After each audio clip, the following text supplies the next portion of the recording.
नमस्कार दोस्तों। दुर्गा अष्टमी के अवसर पर अनेक लोग व्रत रखते हैं और कई लोग कन्याओं को भोजन कराकर अपने नवरात्रि व्रत का पारण करते हैं। देवी महागौरी की पूजा करते समय व्रत कथा का पाठ करना अनिवार्य होता है। नवरात्रि के 8वें दिन महागौरी की आराधना की जाती है। इसके नाम से ही स्पष्ट है कि इनका स्वरूप पूरी तरह से गौर है। इनकी तुलना शंख, चंद्रमा और कुंद के पुष्प से की जाती है। महागौरी का रूप। महागौरी के 4 भुजाएं हैं।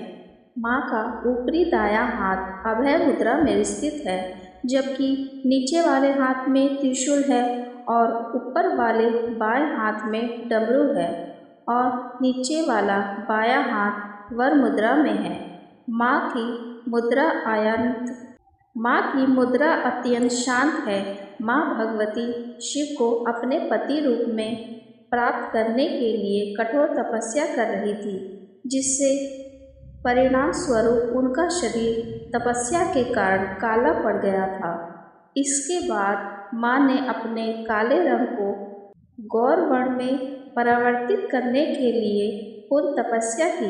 माँ की तपस्या से प्रसन्न होकर भगवान शिव ने उनके रंग को क्रांतिमय बना दिया, जिससे माँ का रूप फिर से गोरा हो गया। इसी कारण से माँ के इस स्वरूप को महागौरी कहा जाता है। महागौरी की पूजा विधि। महागौरी के पूजन के लिए प्रातःकाल जल्दी उठकर व्रत और पूजा का संकल्प लें। घर के किसी स्वच्छ स्थान पर पूजा के लिए एक चौकी स्थापित करें। इस चौकी पर देवी महागौरी की तस्वीर रखें।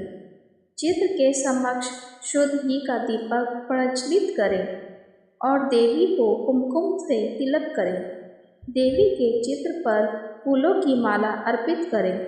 इसके पश्चात अबीर, गुलाब, हल्दी, मेहंदी, चावल आदि सामग्री को चढ़ाते रहें। देवी महागौरी को नारियल या उससे निर्मित मिठाई का भोग अर्पित करें। माता महागौरी की व्रत कथा।